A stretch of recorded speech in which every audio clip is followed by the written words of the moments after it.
y'all, I wanted to share another Saturday morning make with everyone and share another Christmas ornament that could double as an ornament or a tag that I've made to share as part of the Saturday morning make series. Is curated by Miss Jill Norwood. So these are the ornament tags, and each one's a slightly different color because I love the pastel colors of Christmas and I love the traditional reds and greens. So you'll see the pastels and then the darker red. It's part of the Christmas. And I'm so excited to share this with you because I've had this stamp for such a long time and it creates the most fun tags and images. So the main stamp in this is the stove. The stove and the chair is all one stamp. And I want to share what that stamp looks like. It is a traditional red rubber stamp by the,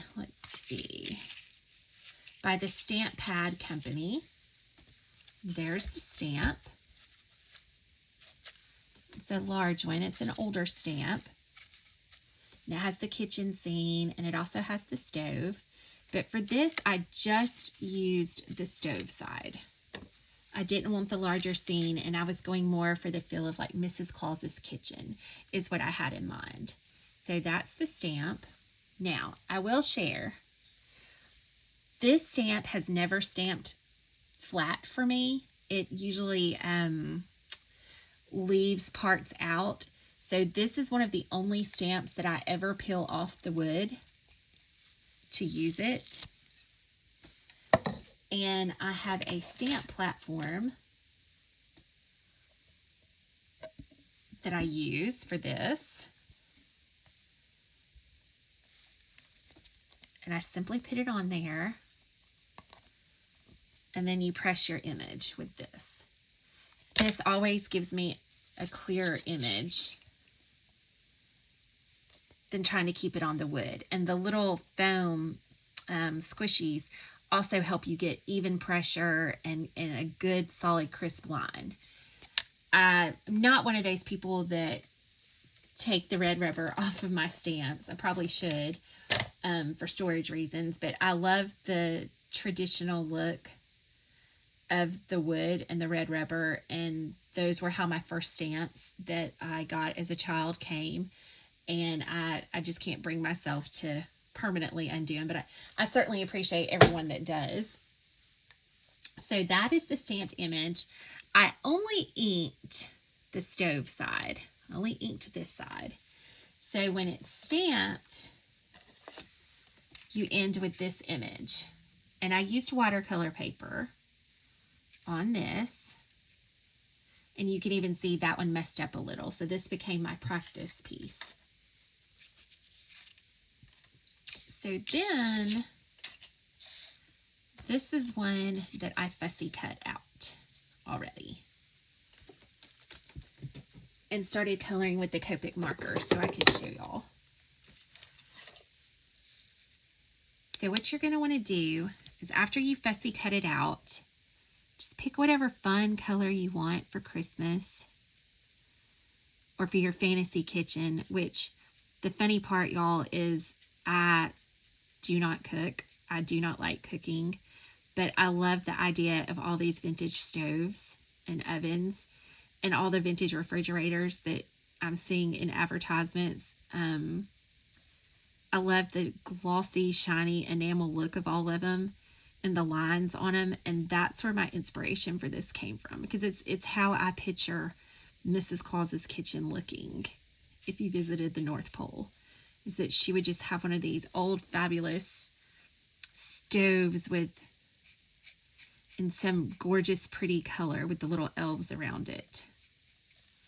So as you can see, you just color your image. And then this is what I wanted to share. If you've never used a glaze on your stamped images, it is a fun product to add. The one that I like is Judikins. It's a diamond glaze, water-based adhesive. There's other companies that make them. I also use Glossy Accents by Ranger. It makes a wonderful product also. And all you do, this is the easiest thing to do, There's no way to mess it up. I love the applicator tip on this. After you color, you just go over your image, just squeeze a little bit out at a time, and move it around until you get it covered, a solid cover over it. You can also put it on with a paintbrush if you want. I just prefer this method. I just prefer to kind of push it around over my image. And for this design, I'm only putting the glaze over the enamel part of the stove. I didn't want to use it on the chair or the tea kettles. Just wanted that. So that is how we get to the stamped image. And when you do this, a lot of times I will let it dry overnight. It doesn't take that long to dry, but on these, I used a little gold paint pen on top of them. So before I did that, I wanted it to have a long drying time.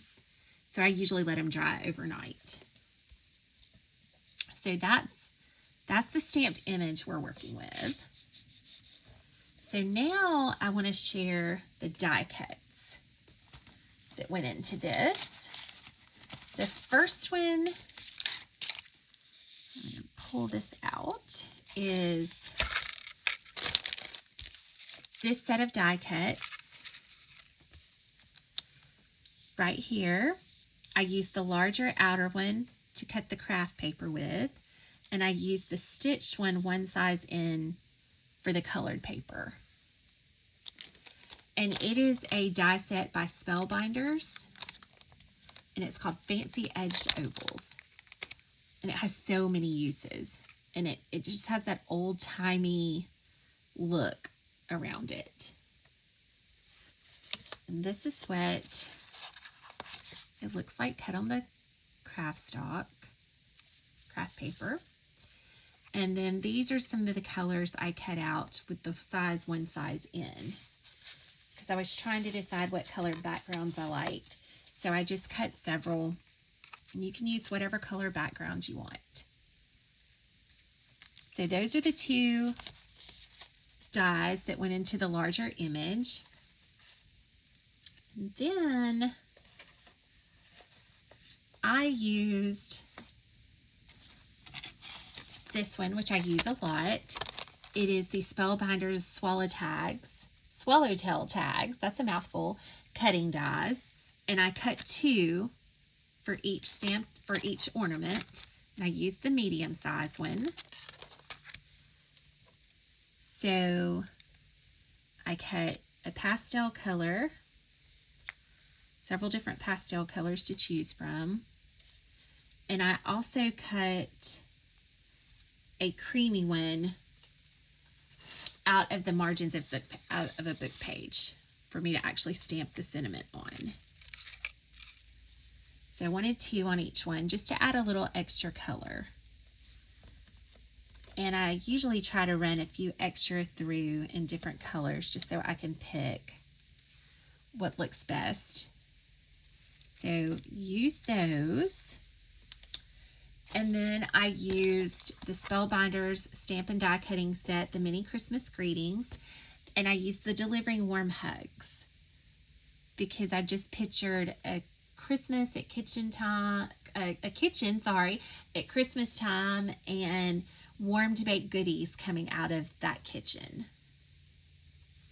So I used that. I stamped the Delivering Warm Hugs onto the old book paper, and then I just put one behind it. I didn't glue it because I wanted the flags to just kind of go separate for color contrast. And then I also used, let's see y'all, I used this Sizzix set, which I love a lot. There's a piece of greenery in this one that to me just makes wonderful little accents on Christmas ornaments and tags. So I used that for the Christmas greenery on the side, and you can see this is what it cuts. That's the die cut it cuts out. So I cut that out. And I also used this Sizzix than Let's Tim Holtz, and I used the little gingerbread out of this, which is the gingerbread that I cut out and put in the chairs. So those are the pieces that went into this. Now let's talk about some of the details of these. So you're going to move these back over. Let's see. So you're gonna die cut your oval on craft stock, then die cut your background, glue that on. You're gonna stamp your stove and fussy cut it out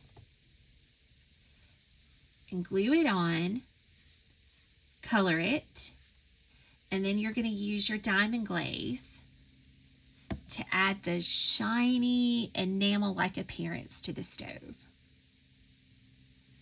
And I chose to leave the cookware and the chair and the pie not enameled. After I let the enamel dry, if you look on the stove, you can see this detail, just like a little curved piece in the hinges. I just used a gold paint pen after the enamel was dry to add the little accents of the gold in over top of the enamel. And you can see how shiny that is on there. So then I used the crocodile and added an eyelet here for a hole. And I like these circle hooks. So you will use a circle hook and you'll layer a bell first, and then the Delivering Warm Hugs tag, and then the pink behind it, and you clip it here on the twine. I just used a little piece of twine at the top. It's almost cord. It's not as fuzzy as twine. I wanted something a little more delicate. You can see I have the little bell on it, and there's the circle hook. I wanted it to hang down at the bottom this time, not up at the top. So after I put the twine through, I used my torn flannel and I tied little bows at the top. Now, I almost stopped here because I really liked it just in this state. But I have these wooden spoons in my stash, and I've been looking for a reason to use them. And I thought I could just add these right down at the bottom, and it would just be a little more weight to the ornament or the tag and add a little extra dimension to it. So I hot glued the spoon on, added a little bit of rock candy glitter inside the spoon, and glued on a little gingerbread cookie cutter. And that gives you your spoons. Now on the tag though, let me add this. I also put inside this is a container of embellishments from Michael's, and part of it has a little gingerbread man in it. I glued a little gingerbread man to the end of each flag on the tag, just for some extra interest and dimension. Then the other gingerbread man from the Tim Holtz oven set, I colored and glued onto the chair because I almost wanted him to look like a pillow, like a little gingerbread man pillow sitting in the chair. So on this one, I colored him pink to make him look like he was a little pillow instead. Or you could have him just be a regular gingerbread man. It's whatever your imagination wants in Mrs. Claus's kitchen. But I did it two different ways.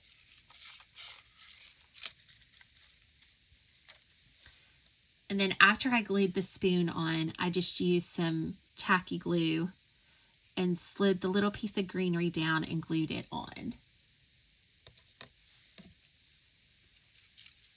And that's it, y'all. This is a quick, simple tag. It only has the one stamped image on the ornament and the one image on the flag tag. And it is not very detailed coloring. The best part about this one is the glaze. I love how this product gives you the true enamel look of an old-fashioned stove. And I just picture Mrs. Claus and all of her elves in the North Pole baking for Santa. And that's all there is to this. And you've got a sweet little tag that's also an ornament, and it has a weight to it that hangs really well.